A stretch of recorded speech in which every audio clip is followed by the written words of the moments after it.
السلام عليكم ورحمة الله وبركاته.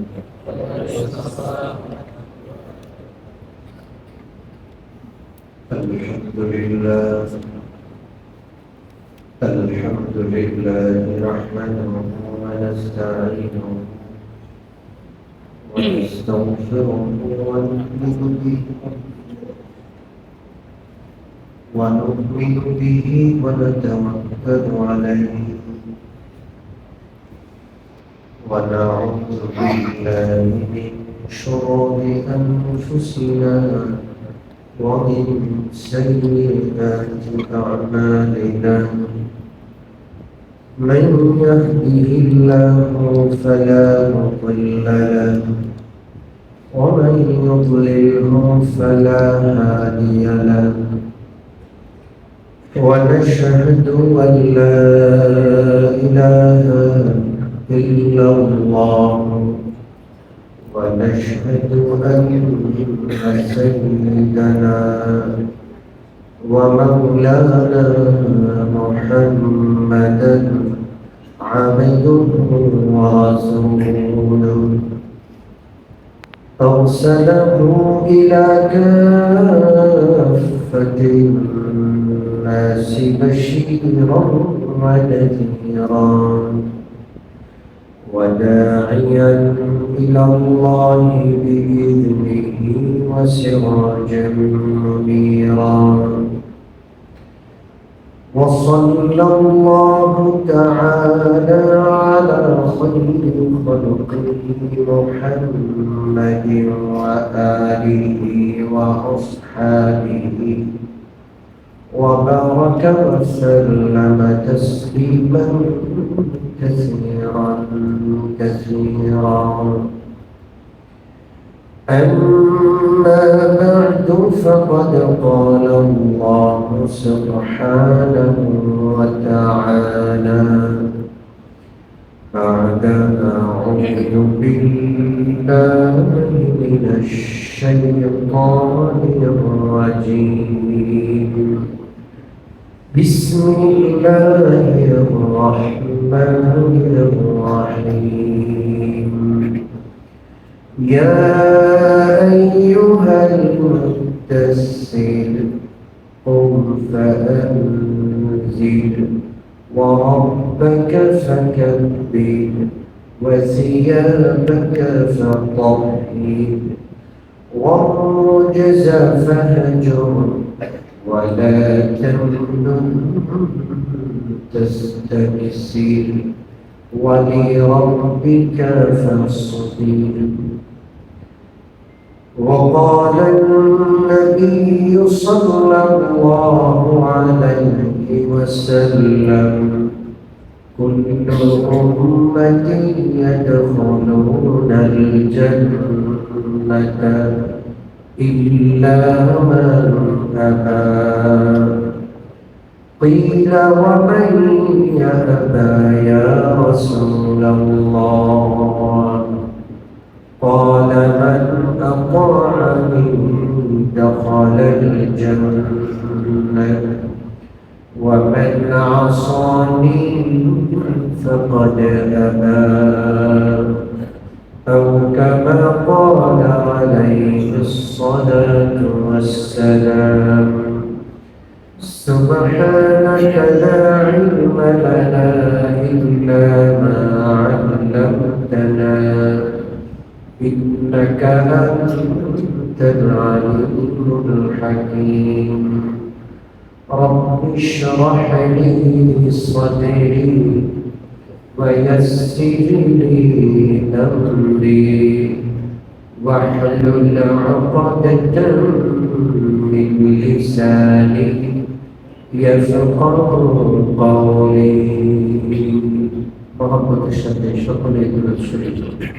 اللهم صل على محمد وعلى آل محمد كما صليت على إبراهيم وعلى آل إبراهيم حميد مجيد اللهم بارك على محمد وعلى آل محمد كما باركت على إبراهيم وعلى آل إبراهيم إنك حميد مجيد সম্মানিত মুসল্লিয়ানে কিরাম, প্রিয় নবীজি আল্লাহর হাবিব মুহাম্মদুর রাসূলুল্লাহ সাল্লাল্লাহু আলাইহি ওয়াসাল্লামের বরকতময় ধারাবাহিক জীবনী আলোচনামূলক অনুষ্ঠান সিরাতুন নবী মাহফিলে আজকের এই পর্যায়ে আমরা আলোচনা করব দ্বিতীয় ওহী নাযিল হওয়ার পর সেই ওহীর আলোকে আল্লাহর হাবিব সাল্লাল্লাহু আলাইহি ওয়াসাল্লাম কি কি কর্মপন্থা অবলম্বন করলেন। আমরা গত সপ্তাহে আলোচনা করেছি পবিত্র কোরআনে পাকের ৭৪ নম্বর সূরা সূরাতুল মুদ্দাসসির। এই সূরাটির প্রথম ৭টি আয়াত দ্বিতীয় পর্যায়ে আল্লাহ তাআলা নাযিল করলেন। প্রথম কয়টি আয়াত? এই প্রথম 7টি আয়াতের প্রথম আয়াতটি হলো রাসূলুল্লাহকে সম্বোধন করা, ইয়া আইয়ুহাল মুদ্দাসসির, হে কম্বল মুড়ি দিয়ে শোয়াবে। রাসূলুল্লাহকে মহান আল্লাহ রাব্বুল আলামিন বড় আদর করে ডাকলেন। এই প্রথম আয়াতটা হলো রাসূলুল্লাহকে সম্বোধন। এরপরে 6টি আয়াতে আল্লাহ রাব্বুল আলামিনের পক্ষ থেকে 6টি নির্দেশ রয়েছে। কয়টি নির্দেশ? 6টি। প্রথম নির্দেশ, শুয়ে থাকলে চলবে না। গোটা বিশ্ববাসীর জন্য আপনি রাসূল, আপনার বিশাল দায়িত্ব। আপনি উঠুন, প্রস্তুতি নিন, কাজ শুরু করুন। মানুষকে আপনি আল্লাহর ভয় দেখান, আল্লাহকে মানলে কি লাভ হবে, আর আল্লাহকে যারা না মানবে তাদের কি কঠিনতম পরিণতি হবে, এমন ভয় দেখান যেন মানুষ কেঁপে উঠে, মানুষের অন্তরাত্মা যেন ভয় কেঁপে উঠে। আযাবের আলোচনা, আল্লাহর নাফরমানি করলে কি কি কঠিন পরিণতি হবে, এত বেশি আলোচনা হওয়া উচিত।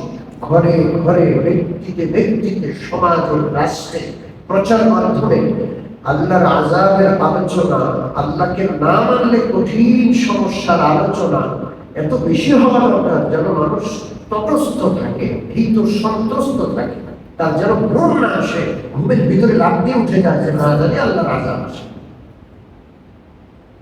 এতটা ভয় দেখাতে হবে জাতিকে। এটা রাসূলের দায়িত্ব। রাসূলের পরে আমাদের দায়িত্ব, আমি নিজে ভীত হব, অন্যকে ভীত করব। কার ভয়ে ভীত? আল্লাহ। জোরে বলেন আল্লাহ। এরপরে আল্লাহ বলছেন ওয়ারাব্বাকা ফাকাব্বির, আপনার প্রভুর বড়ত্ব বর্ণনা করুন। এই আয়াতের আলোচনায় তাফসীর বিশারদগণ লিখেন, এই আয়াতে নামাজের কথা আল্লাহ বলেছেন, সালাতের কথা আল্লাহ বলেছেন। কারণ আল্লাহু আকবার এই শব্দটা দিয়ে আল্লাহর বড়ত্ব বর্ণনা করা হয়। এটা নামাজকে কেন্দ্র করে সবচেয়ে বেশি। কোন ইবাদতকে কেন্দ্র করে? নামাজ। জোরে বলেন নামাজকে কেন্দ্র করে সবচেয়ে বেশি। সালাতের প্রতিটা পদক্ষেপে আল্লাহু আকবার,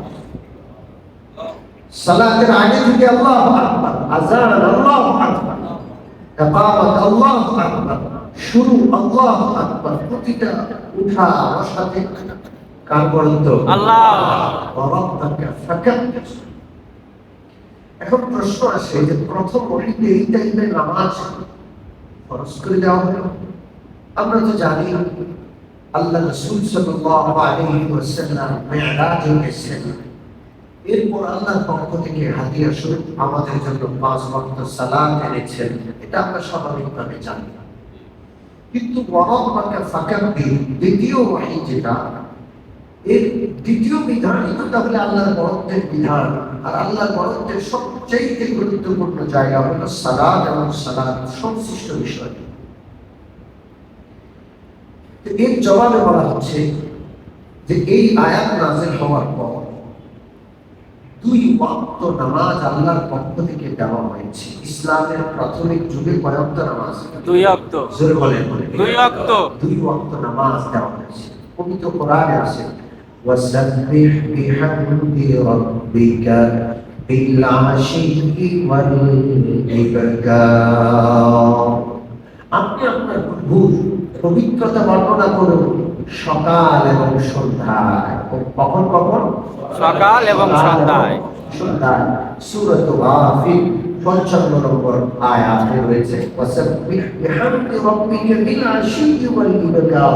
আপনি সকালেও আপনার প্রভুর বরত্ব পবিত্রতা বর্ণনা করুন, সন্ধ্যায়ও আপনার প্রভুর বরত্ব পবিত্রতা বর্ণনা করুন।